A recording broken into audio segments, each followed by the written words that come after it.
You are one of the best VCs in the gaming and consumer space, and now the GP of Play Ventures. Welcome to the podcast, Phylicia. Thanks, Joe, for having me. Really excited to be here today. Looking back and connecting the dots, talk about your journey and your specific roles that kind of made you into the VC you are today. I'll give a little background first on Play Ventures. We're an early stage VC fund. We started off investing in gaming specifically, and we were founded by Henrik and Hari, who were gaming entrepreneurs themselves. They started and sold their own companies to Disney and to King. And that's how we started in 2018, right, as a fund. I didn't come from a VC background. I didn't even come from a game making background. So I guess they took a leap of faith on me. Honestly, that's the truth. I spent the first 8 years of my career working in growth in startups and larger companies for a little while as well in the government, which was an interesting endeavor and probably a bit misguided, to be fair, on my part. Did that with a health tech startup as like my last kind of full-time growth role, which was really interesting. The truth was just got burnt out, right? Decided to quit, kind of work on my mental health, my emotional health, all of that. And then realized I didn't want to keep doing growth anymore. That was something that I felt, for the longest time since I graduated, that was what I wanted to do, right? And realizing then, I guess, that that wasn't actually what I wanted to do anymore. I felt like it was time to try something new, to step out of my comfort zone. But the honest truth was like, I didn't know what I wanted to do. So, I decided that it was the era of eat, pray, love. I was going to meditate and somehow get enlightenment by just like, sitting there and then suddenly I would know.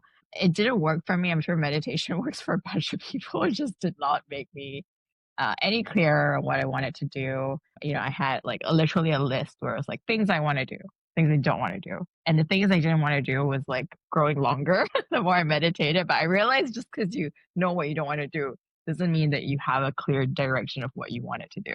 So I decided like, okay, scrap this, meditating isn't working. I'm going to try a different approach. I wasn't doing anything at that time, which if you have Asian parents, it's like, oh my God, how could you have quit without a job, a sense of what you're doing next? Like, are you crazy? So they were, feeling anxious. And I was like, I'm not doing anything. I have nothing to lose. I have all the time in the world. I'm going to give myself permission, the grace of, like a year. A year seems like a really nice, solid period to, forget about whatever you think you should be doing. Forget about the fact that maybe your peers are doing this and you're not doing that. Just kind of leave all those expectations at the door and, take it easy in a sense, keep it simple. The only question that I should ask myself was, will I learn something from this? Right. And so stop overthinking every opportunity that comes your way and just say yes to it and learn something. And then, maybe I'll figure out what I want to do for the next 20 years of my life by trying something new.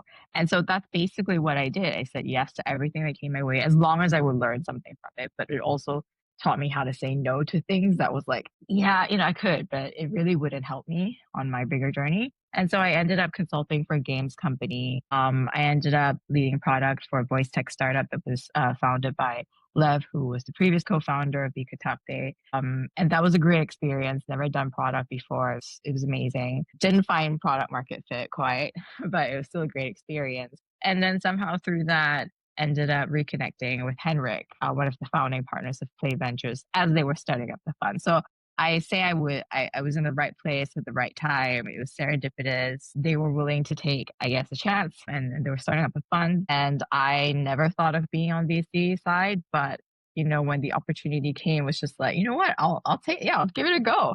Like, what's the worst that can happen is that maybe I find out it's not for me and I don't like it, and I move on, and that's fine. And that was a great learning experience. And so basically, that was what I did. I started as an analyst. Again, the idea of just because I've been operational in startups, it doesn't mean I'm, I guess, expecting to come in and be like a partner immediately. I recognize that, I have valuable operational knowledge from what I did before. But when it comes to being a VC, like essentially I'm a baby VC, I have no idea.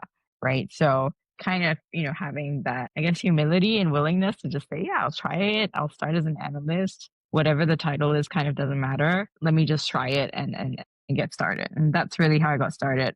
I want to say now 8 years ago, 7 years ago. So it's been quite a journey. And then kind of grew with the fund as well from an analyst. Our first fund was 40 million. So pretty micro fund in all things considered to now GP, and our latest fund was 142 million. So, we've grown, the fund has grown, I've grown as well. So it's been a great experience. And this is the type of mindset that really makes you the VC and really, really a special person who has been in the lowest point of their life, right? Like there's no way with, especially with Asian parents, it's so, so hard to do what you decided to do. And you came back up from that because you decided to just start to listen to, hey, can I learn something from this? And you basically just bounced back. And, VC could be really tough as well, right? With long hours, and it's not for everyone. So who is it not for? I would say that I think it's probably not for people who think it's a super glamorous job, and that's why you want it. Like, I don't know, like maybe startups and VC are part of so much of the pop culture these days in a way that I don't think, maybe when I was graduating in 2011, it was just starting at that point. It wasn't so, as well known as it is now. And so I think there's a bit of the glamorization of like, oh, being in a VC or being a VC is, this particular lifestyle. That's not entirely inaccurate. Like, I will never look at my work life and think it's so bad, it's worse than a founder's. Like, a founder's life, a founder's job is so much harder. The highs are higher. I would say the lows are definitely lower. And I have a lot of respect for founders and what they do. But I think people who come into, I guess maybe any job, really thinking that it's a glamorous role, I feel that that's probably the wrong mindset to do, because ultimately, as a VC, you're responsible for your investors' investments, right? And I think at least for Play as a fund, that's something we keep top of mind all the time. We're like, how does this return our funds? We're not here just to charge management fees and get fat and happy off of it, but we're really here to make a return for our LPs. And we're responsible for that trust and people writing checks to us. And then on the other side, like, we're here to help, founders in a win-win way where they can create something big, something, completely ambitious vision. Maybe it's a little bit unrealistic, but isn't that the best kind of deal?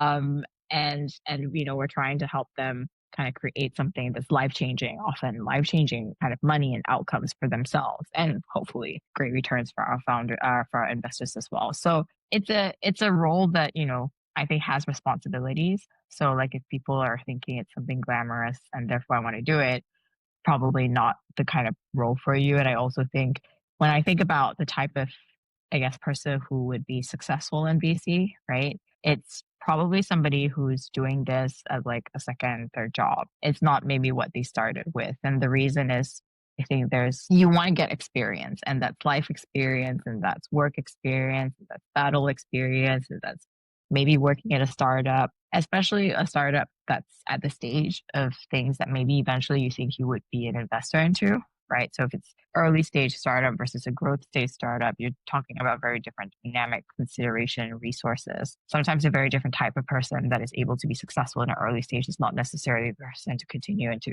like a series B or C or D stage company. So, all those things make you a better, I think, investor in the future. And I think increases the chance of you being successful just because you just have deeper, broader experience, skill sets, knowledge that will be helpful for you as a VC in terms of identifying opportunities, in terms of figuring out like, hey, I've seen this before. Like, these are some transferable lessons or evergreen lessons that might be helpful for the founder that you're investing into and helping. So yeah, that's probably my two cents on that. And yeah, like the biggest hack is literally just like if the VC fund invests in a certain stage, just go to like maybe pre-seed, right? If the VC fund invests in the pre-seed startups, then you just go to pre-seed startups and maybe you work in one of them and see it grow to Series A or see it grow to Series B. And then with all that experience as an operator, you're seeing what happens, you can relate to the founders and you can also help them support them properly. So in terms of, I know that you were employee number one. Congrats. So could you talk about maybe one or two stories of people who are hired and what they do that made you proud? Yeah, so I was employee number one. I joined shortly after the fund started. I think when I joined, we hadn't even really done our first close. We were maybe just doing our first close. And shortly after I joined, my colleague Anton joined as well. So he was employee number two. And today, we both started as analysts, or today we're both, GPs at the fund. And so for play as a fund, I think we're one that values nurturing talent, right? We're very much about, can you grow with the company, and we're not necessarily airdropping folks in. I think because we believe in helping talent to grow, and also I think because we have a very particular culture and way of doing things. It's not for everybody. Like, we support people when they come in, especially as a junior person. I came in as an analyst, Anton came as an analyst. Flo, our principal based in Paris, came in as associate as well. This was his second, I believe this was his second role in his career. So he previously worked on kind of Google Ads and had experience with working with gaming clients there. But we've had, a few people over the years as well. And I think this is an organization that is very much sink or swim. And VC is very much that as well. Either you make it or you don't. And that's the truth of it. And we support in a sense that we kind of do a lot of mentoring. We give people a lot of room to make an impact and to scope their roles and to figure out how to make something theirs. But that is also a lot of room for error. And so, especially in VC, I think there's no comprehensive rule book of like, hey, open up. This is deal category A. And so, this is steps 1 to 100 of how you can win a deal, find a deal, win a deal, close the deal. And if you follow this playbook, it's going to be 100% okay. There are things that you can learn definitely from other, I would say, partners or principals or any of your colleagues in the team, because everybody does it a little bit differently. But no deal is exactly the same. And so there's no, comprehensive break it down into micro steps playbook that you can execute and be able to do it. So a lot of it is, I think, you as an investor or somebody who's hungry as a VC, looking at a situation, making your own judgments on like, hey, how do I build rapport with a founder? How do I make sure that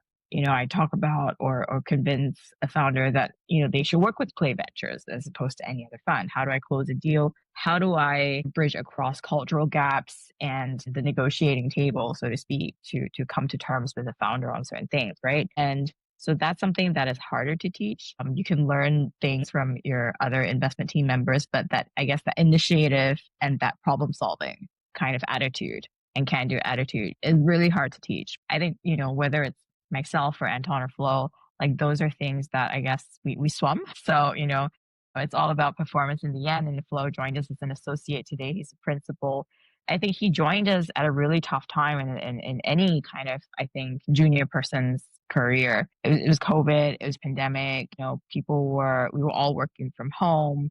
I think now there's a greater awareness of how not having that FaceTime and that water cooler time and that, hey, let's just have a, chat while we're hanging out at the office, how that can sometimes be detrimental sometimes to people starting out in their career, because you often learn a lot, right, from those casual conversations and observing other people. And during the pandemic, we didn't have that, right? We were just all operating from home, and he joined us during that time. And yet he was able to, you know, through his own hard work and a little bit of guidance, build his own network in Paris, right? Build his own founder network in Paris, build his own network into VCs there, able to source deals, find deals that we ended up investing in. So I think, it's like you really need to have a particular kind of person, attitude, and I think resilience to be able to succeed. But that's just how we do it at Play. Obviously, for us, what we want to do is have our team members, whether they're associates or, analysts, come in and be able to close a deal end to end, right? Find the deal, work with the founders, negotiate it, close it, and then manage it. That's the goal for all our analysts, really. I know for different funds, they operate a little bit differently. So I think if you're looking to get into VC, the experience that you will have will vary a lot from fund to fund. And so I think it's always good to have more conversations and, jump into it with your eyes open. I had the benefit of really not knowing what I was stepping into and not knowing any better, but just, opportunity arrived and I said yes. But yeah, if you're looking into doing a more kind of planned path into VC, I think it's helpful to chat to people who have worked at the different funds, and you'll get a real idea of how every fund is very different. So what would you say, like, when you literally just like jumped right into it, right? Like 9 years of marketing and growth, what was the skills that were the most transferable to VC? Yeah, that's a really good question. I think from an operational standpoint, although we talked a lot about like, hey, go get it, go work at a startup, it's going to be helpful. Basically, there's an operational decay to any kind of hard skill that you have in any role. It doesn't matter if it's growth or something else. There is a decay to that. So I think it's the decay, the half life is getting shorter and shorter. So I would say it's like probably 6 to 9 months now. And then, by the time you're 12 or 18 months away from your job, like a lot of what you've known from a technical hard skill, like it's kind of rusty. It's kind of not super relevant just because things move so quickly these days. Right? So things change so quickly these days. So it wasn't necessarily like, oh, I know how to, optimize your campaigns for you, whatever. Um, and to that end, you probably don't want a team to be reliant on you to be doing that, to giving that advice. I think it's kind of more the ability to, I hate the word pattern match, but yeah, to an extent, pattern match, right? You're pattern matching. You're solving problems, your approach to it, your network, your connections, the relationships that you've built, and how you can perhaps make those introductions and connections for others, how you can help them think about, in broader frameworks, like how are you thinking about the growth strategy, what's going on, identifying when somebody is, kind of perhaps competent or performing at something and when perhaps they might not be doing so well and when you need to think to change things up. So I think it's less about hard skills that are transferable, but think about things that are more evergreen, right? Like why would you as an advisor who's, 10 years on from being hands-on in a growth role be valuable to a startup or a founder? Forget the VC thing. If you were just an advisor, right, it wouldn't be about like the specific technical aspects of it because it's irrelevant, but really more about, you've been there, you've done that. How do you solve problems? And a lot of the issues that are probably the most difficult to solve are actually people issues. And whether you've been a manager at a startup or a leader or a company or a founder, that's probably the issue that gives people the most headache. It's like kind of people issues because that's the hardest to solve. Yeah, and that just goes down to it, right? Like VC is really a people's business, and by pattern matching, I think it's more like gut matching. So you really just like feel it, and you're like, okay, is that founder like, is it right? Is she or he the right person to actually lead this? And your gut kind of just like develops that feeling after some time. So since you've been an analyst all the way to GP, what is your superpower in VC within your team? Is it secondaries? Is it port help? Is it sourcing? What is it? Yeah, I think within the context of play where, as a GP, we're still hands-on, right, with the companies. We're still involved in deal sourcing, closing, every founding partner in GP, we're working on our own memo. It's not something we farm up to somebody else. Right. So I think it's a combination of things. I think I have a unique perspective. Everybody's different. We all have different life experiences. And so I think I have a different perspective that probably gives me the ability to identify perhaps underserved segments a bit more and have the courage to just do what I call non-consensus deals. And sometimes I guess that's why I say I like weird deals. I like deals that are a little bit eclectic because I think that's where you probably have a lot of upside and opportunity in not going into spaces that are very crowded. Alter was the avatar tech company that I invested into. That was a non-consensus deal. We ended up selling that to Google, for example. So I think that's one. I think for me, I would say my goal is to be like a David Bowie, right? And I think he was constantly evolving and changing and staying relevant throughout decades, really.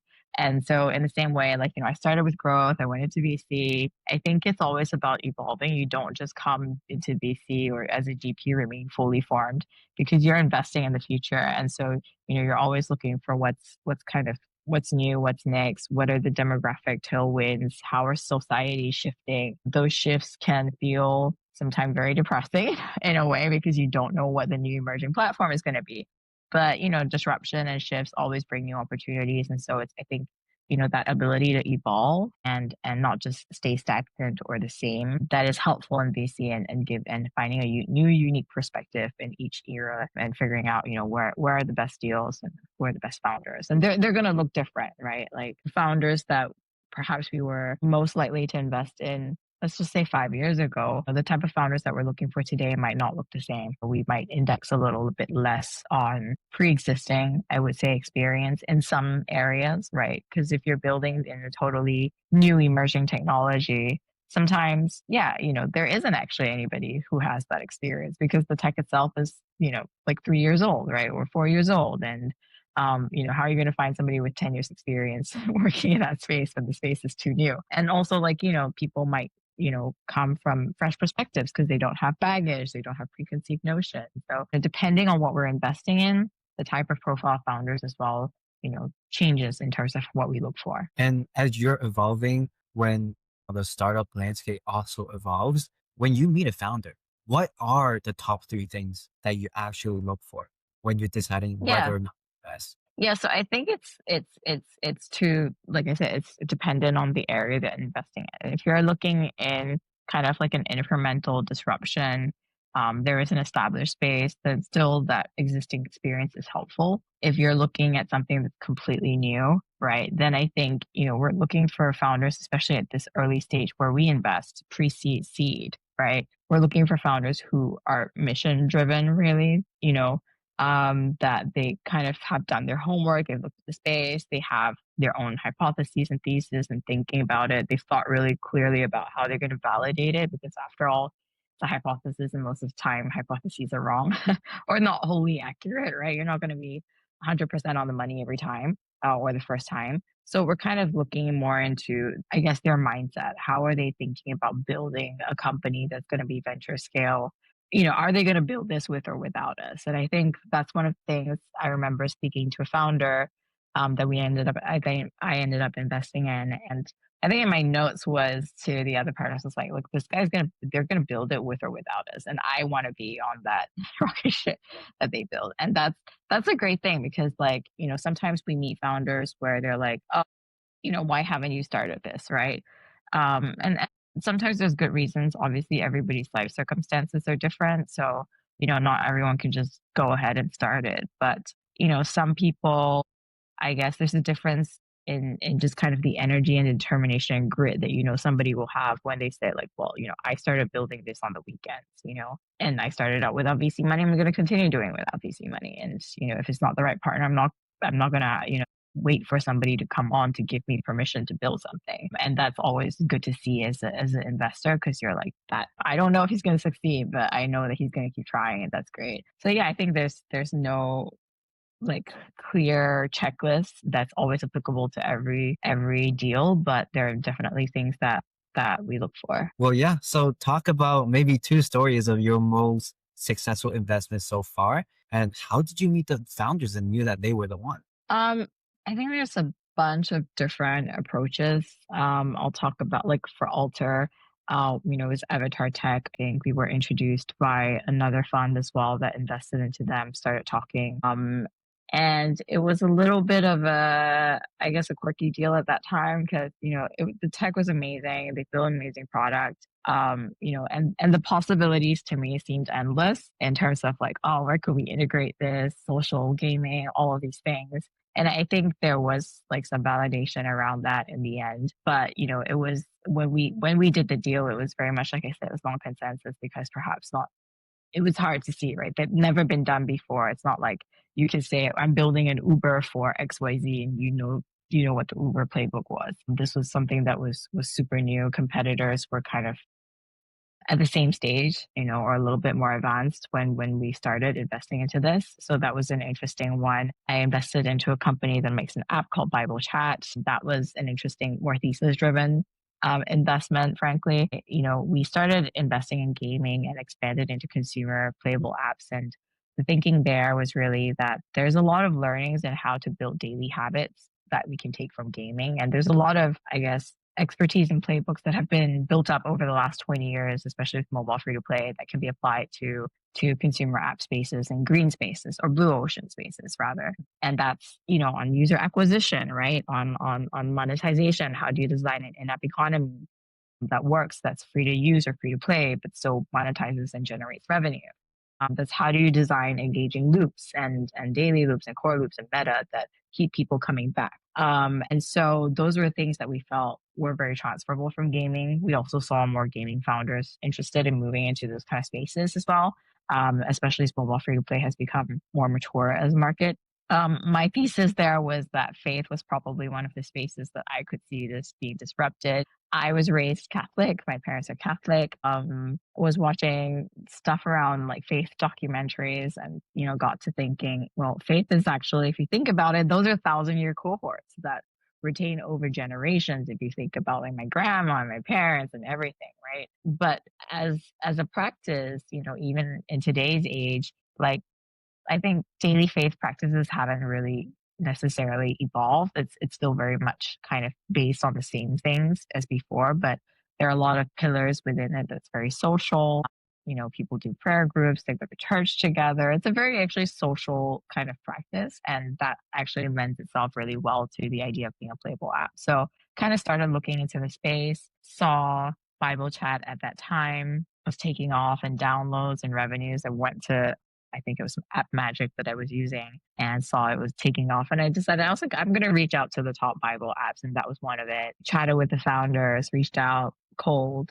The only person I knew in Romania at that time was another founder who I actually had turned down 2 weeks ago. And he was kind enough. I dropped him a note. I was like, hey, I saw you know this person.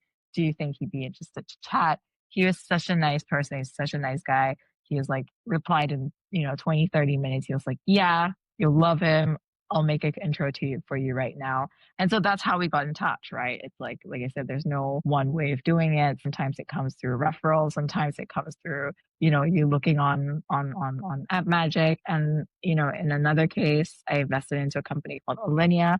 That's a personal investing app for Gen Z and millennials. And it was also, again, I would say thesis driven. I've been looking in the space, thinking about that underserved market of women, especially young women who typically don't I guess they're not as prolific investors as how I would say as perhaps some of their other peers. Even though women as a whole, they are responsible for a big chunk of consumer spending, but they don't invest perhaps quite as much. And started reading about it in that space, started looking at potential players on Instagram and TikTok, discovered Alinea on TikTok actually, as that was one of the mediums that they were posting heavily on to acquire users again reached out, found people that were mutually connected, reached out and started talking to them, and that's how we invested. Yeah, I think deals can come from anywhere. It can come from founder referrals as well. It can come from, other funds. It can come from just you deciding to research a particular topic and then discovering somebody on TikTok. Yeah. So that's three ways, right? For our audience, it's basically either it could be funds collaborating on a deal, it could be complete co-outreach to the founder, or it could be scrolling on TikTok for a bit and then finding the company. So as someone on the investment side of things, what does your typical day actually look like? Go from like 8 a.m., 9 a.m., and then go down. It's every day is different. And I think that's part of the fun of being a VC as well. Like every day is different. But if you're somebody who thrives, I guess, on routine and a fixed structure, perhaps it is a bit of a struggle then to be a VC. Today, for example, I'm on a due diligence trip and, I've spent, the past few days, I've spent 12-hour days in the office with founders that we are looking to invest into.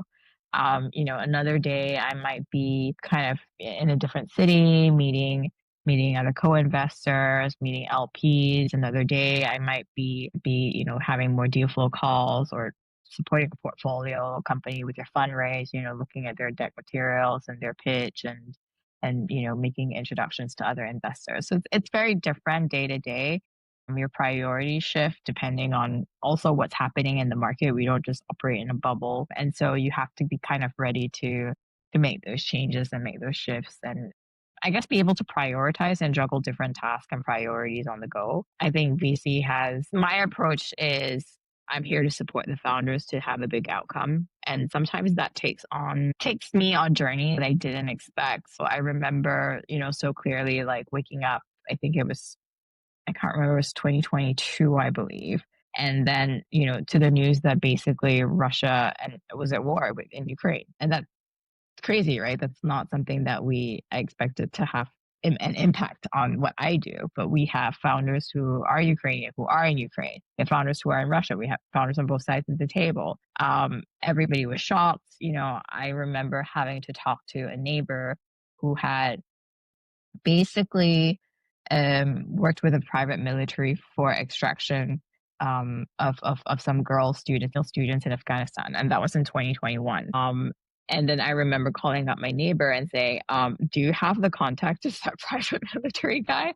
Because I think we need it for some of our founders and their families in Ukraine, and everybody was afraid." So, you know, I'm chatting with this guy on Signal about, like, I'm sorry, how does extraction go? Like, how does it work? What do you need from me? What are the rates? Like, how do I put you in touch with people who need your service? That's not something I woke up that morning thinking I was going to do. But, so as it's business, but it's also like, it's personal, right? Especially for founders, and that's who your counterparty is a lot of the time. That means that you must travel a lot. And I noticed that your portfolio, right? It's like global, it's all over the world. Does that mean that you basically just go on online call with someone like across the country? And then after like a couple more calls and then you fly to them? Like, how does this process actually work? Yeah, I think that's a pretty accurate description of how it most of the time works, right? Like, we'll get introduced. So I'm based in Singapore, but we do deals globally. We've got 30% of our investments in Europe. I would say 15-20% North America, and then kind of the rest of the world. So it's not possible, unfortunately, for me to be everywhere all at once. So yeah, typically I think for founders who start talking to us, however we're introduced or however we start that, it's an initial conversation. We might have follow up kind of calls. You might meet the rest of the play team and the play partners as well, who are distributed across, Singapore and Finland. And we'll have chats with you online. But I think there's something about in person, face to face, is always super valuable. And so I love to meet founders before, in person, spend time with them on the ground before, we basically, if you think about it, get into a marriage together, right? Like, we're going to be on your cap table, and you're going to have us as investors and potentially on the board as well. And so I think, it's great for founders to also think about that as you're meeting and interviewing the VCs themselves as well, and figuring out if this is somebody that you really want to work with, right, for the next few years. So I love meeting people in person. I love spending time with them, and getting a real sense of, like, who are they, what's their background, what's the dynamic, what's the situation like in the office and the team that you're working with. And I think there's great value in that. I also think, as a VC, you start to make investments. It's tempting, I think, to sometimes just have video calls all the time as a way to,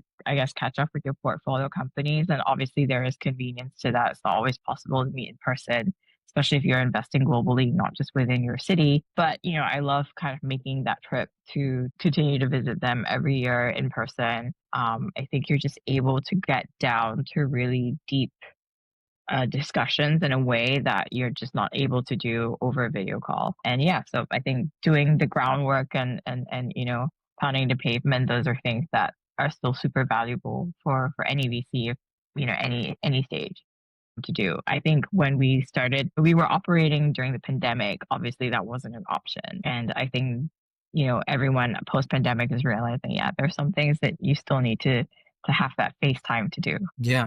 And I know that there's like aspiring VCs trying to build like a founder base online specifically. So I'm just curious, like, what can't be done online per se that has to be done in person to know the founder well enough? I think if you think about it, like, let's think about it like in a not kind of VC way, right? When you build a relationship and you get to know somebody, spending a lunch, a 1 hour lunch with somebody, that's helpful, right? But does that amount of time actually give you an accurate read on this person? Probably not. Versus if you spent, a 12-hour day in the office with somebody. I would say, look, it's harder to put on a show for 12 hours than it is to put on a show for an hour. And what you're probably trying to get to as a VC is also like a real understanding of who this person is, right? Not just, most people can come across as really, really nice or a great person or a person with integrity for an hour. If they can't even put on that show for an hour, probably something is amiss.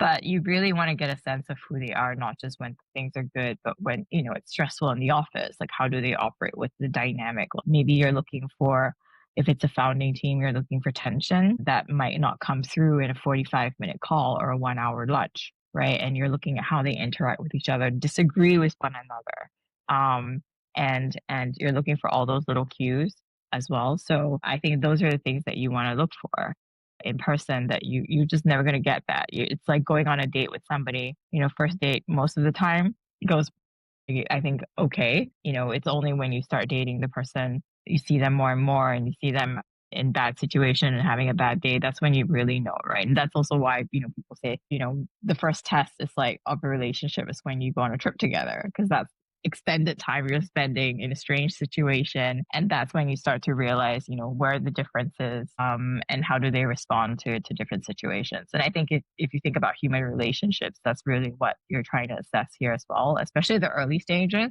Obviously, later stages, you've got more data points, right? You can look at revenue, you can look at traction. There's more things to look at. I think you still want to look at kind of that human element, that leadership element. But yeah, I think it's the same thing with life as well. Like, can you make an accurate assessment of somebody's character, personality, quirks, insecurities? Can you make that just from a 45-minute call? Probably not. Yeah. And that makes so much sense where it's like, if you think about it, in the early stages, you're investing in the people themselves.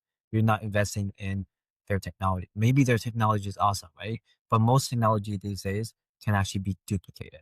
So you're really investing in the team and see like how they actually solve challenges and how they build their own relationships. So on the other side, right, for aspiring VCs trying to build relationships with VCs, how would they start those relationships when they don't have connections? Somebody once said to me, you don't get what you don't ask for, right? So I don't think there's a magic silver bullet, I would say, unless you are connected already in the industry, then good for you. But let's say you're starting totally fresh, no connections, you don't know anything. I think the first obstacle is really yourself, right? Like feeling like, how do I do this? Like the truth is you do it just like anything else. You just start. You reach out, you message people on LinkedIn, you try to think about not just being kind of value extractive, I suppose, to somebody else's time, but how can you be helpful to that person, right? And that's something I always think about as well. Just like, you don't just want to be that person who always takes and never gives. I think in any relationship.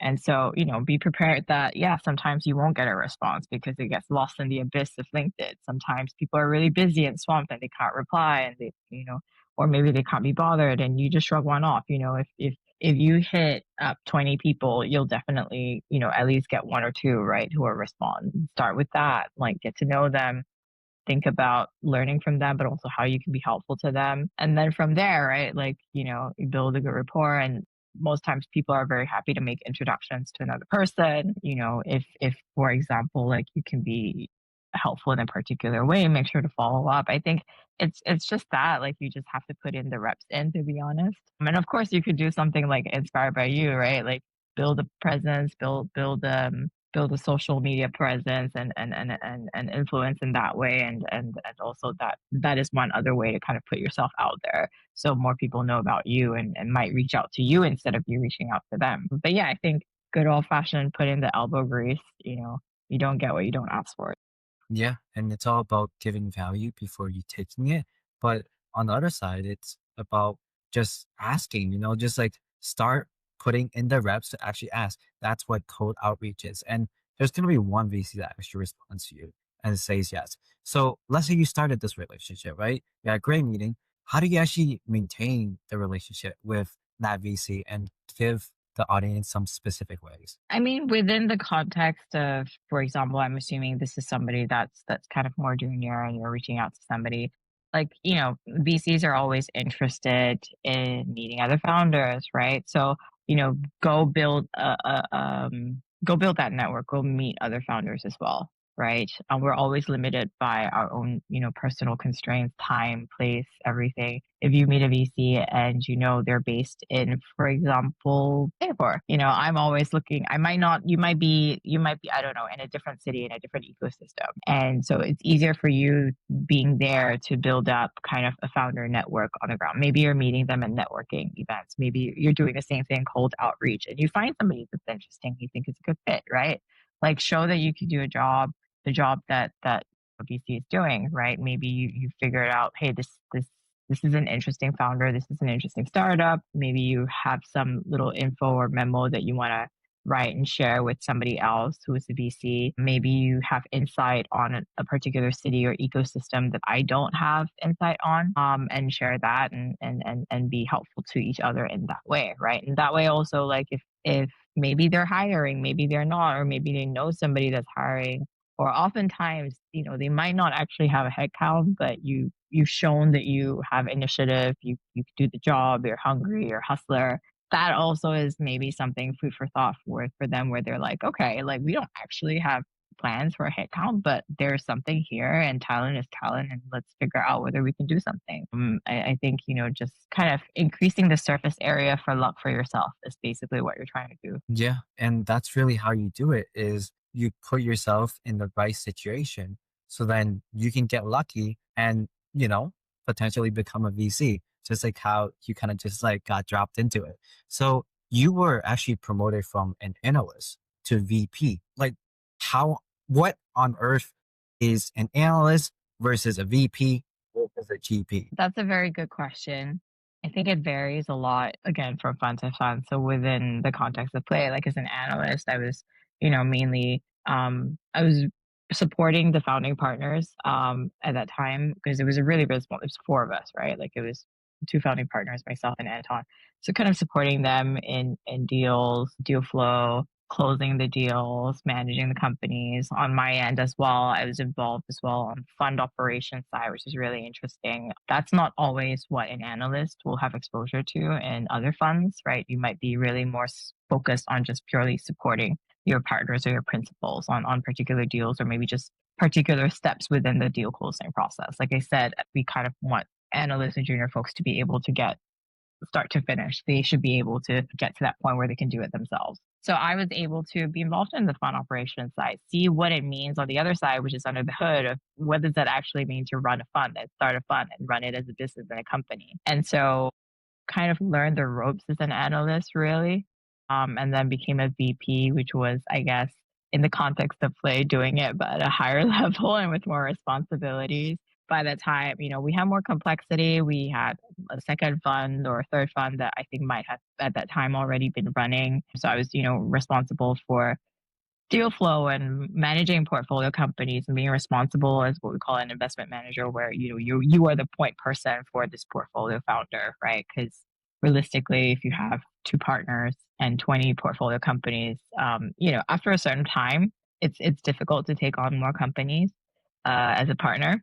And so, we have our junior team members also work with the portfolio founders and support them and be their point person, their first port of call, right? That's the aim. Like you should have a rapport and trust with the founder to an extent where like you're the first person they call. If they need anything, they need to chat, they need to bounce ideas off, they need a sounding board, they want to ask a question, they need resources. Like, we want to be that first person they call, and we think that is what a junior person should aim towards, and that's what a GP should be for that founder. And so that's kind of like, at every level you kind of perform it at a higher demanding level. And as obviously as a GP, we're also involved in other things related to, the growing of the company. Play Ventures is fun as a company, as a team. And we're more involved perhaps on the LP side as well, right, with our fund investors. So I think it's everything you did at the previous level, but more into a higher level, a higher expectation. So what's the difference between like a VP versus like a principal? Or is that like a similar time? I think that's a good question. Again, I don't think there's like a specific rule within VC, which makes it probably a little bit opaque. I guess within this point is probably just kind of reflective of the fact that, like I said, as a principal, you might not have um, the same level of involvement in the running of the fund as a business as you would on like maybe focusing on deal flow and portfolio management. So I think for my role, it was kind of more, I loved it because it was, I would say more, it was very 360. You have deal flow, you have portfolio management, you also had like the business of running a fund, which doesn't sound that exciting. But it is interesting. I think you get an understanding of, hey, who are your LPs, right? What is the direction of the market on that side? When it comes to fundraising and raising a new fund, how are you managing it? How do we think about growing the team as well? that perhaps was less of a focus for some folks who, kind of maybe they call themselves a principal or they're called principals, where perhaps they're a little bit more focused on the deal side as opposed to the nitty gritty of running a fund operation. So what was like the main unique reasons you were promoted from like analyst to VP and then VP to GP? Or was that like a normal progression because like Play Ventures likes to nurture their team members? I think it's ultimately why doesn't anybody get promoted? I think in VC it's performance, right? So you're judged by your performance, which if we think about for play, it's, we want to return funds to our LPs. And so if for me it's, like if you're trying to get promoted, I guess, or progress in your career as a VC, you're looking at were your investments successful? Did you get an exit, right? Unfortunately, BC's reporting period is pretty long, so it can take quite a few years for you to have that clear whether or not your investments are going to be successful. So then I think, it's other things like are you demonstrating the ability to consistently find deal flow, good quality deal flow, to win deals, to close deals? Are you able to build that relationship and rapport with your portfolio founders, right? Where, they're coming to you and you're supporting them in a way that clearly is helping the company kind of progress. And like are you able to raise funds and bring in capital, for example? So all those things, I guess, are how you can show that you are a valuable member of your fund, and I guess in theory, why you would get promoted is for performance. Yeah. And were you like doing the role already technically before you even got like promoted? Or was it like a shift? No, I would say I was doing do the job that you want. So I was already doing it to different extents and degrees. And obviously, when you get promoted, it doesn't mean like you just continue to perform at the same level. It's like it just means hey, the bar is even higher now. And there's always something to learn, I guess, because also like in some cases it's a matter of exposure, right? And you perhaps get exposed to more partners, different things, and that also allows you to learn from other people. Even if you think about LPs, right? Like every LP is different. We've got institutionals, we've got strategic, we've got family offices. There are differences between these different categories in terms of what they look for and how they operate. There's also obviously difference between individual LPs as well. Like, one family office does not look exactly the same as another family office. So, you kind of just to learn to operate at a higher level on everything. Yeah, and as you evolve and your thesis also evolves, what do you think is being overlooked in the market right now? I still think there's a huge amount of opportunity in the consumer app space. I think there's always overlooked segments, whether it's something like Alinea, where it's it's a consumer segment that's always been there, but just never really been served by existing solutions. I think there's opportunities in ad tech, for example, with the change in consumer behavior and habits that like AI is bringing, to everybody. Really, if you think about how quickly something like ChatGPT or Perplexity or Comment is being used by the everyday consumer, versus perhaps they used to be using kind of Google. I think there's just new opportunities there, even on the ad tech side as well. So those are some things that I will probably be looking a little bit more into this year. Looking ahead, what trends in venture capital are you most excited about right now? Trends and VC. That's a really good question. I think in general, VC is an industry that hasn't really been disrupted that much in the past years, right? It really since it started. I think what we're seeing now, what we're doing now, is also how do we as funds, right, operate at just a much higher level of portfolio support? How do we use the tools, whether it's enabled by AI or not, to actually be just more powerful resources for our portfolio companies as well? I think a lot of it historically has been, if you think about how somebody was operating as a VC 5 years ago and 10 years ago, it probably didn't really look all that much different. Sure, the areas of tech that they were investing in might have shifted, but like the fundamental everyday work of like being a VC probably didn't shift that much. And that's why it's always been, I guess, called also partly a boutique industry, But like these days, I think we're thinking about VC more as like a product in itself or a SaaS business, right? So how do we provide services to our founders enabled by tech. Some folks have built platforms even a few years ago before kind of AI made things a lot more accessible. Some of us are thinking about, how do we build our own internal tooling for us as board members to better support our companies. Some of us are thinking of building tools for our founders themselves. So I think those are all really good, interesting ways to, I guess, think about how you grow the fund as a business to support your ends a little bit better. So I know you talked a little bit about how to break into VC. For our viewers who needs an actionable plan to implement right away, what would be your hypothetical recommended 6-month plan to fully break into VC, maybe for marketing professionals or growth? And then please say month 1, 2, 3, 4, 5. I would kind of break it down into two halves, I guess. So I think month one to the first 3 months, let's just call it, right? I think it's about understanding what the role of VC actually is. I'm assuming you already have had some startup experience. If you don't, please return to the start and probably go get that and get some life experience, and that will be helpful to you. And it'll help ensure that I think in the long term you'll be more successful. Assuming you've had some of that, I think just go network, meet people, cold outreach, like we talked about, on both sides of the table, the founder side and the VC side. Founders also interact with VCs. They'll be able to give you a different perspective on what the different funds are like, who they really rate as founders as well. And then have a really good think about, the stage, but also the type of VC that you wanna work. Is it a bigger one? Is it a multi-stage one? Is it early stage? Is it late stage? Or an emerging fund manager like Play was also is an option, right? And that can give you I guess a little more leeway to come in and make an impact and be a key contributor to that emerging fund. So even though it's not as big, it kind of gives you a bit more exposure and experience compared to perhaps something that's a little bit more established. It might be more structured, which could be good as well. So have a think about the type of VC that you want to join and be a part of. Network, bring deals, show that you can do the deals. If you have the ability to already start angel investing, that's great, because that's proof that you're able to source deals, find deals, get into those deals.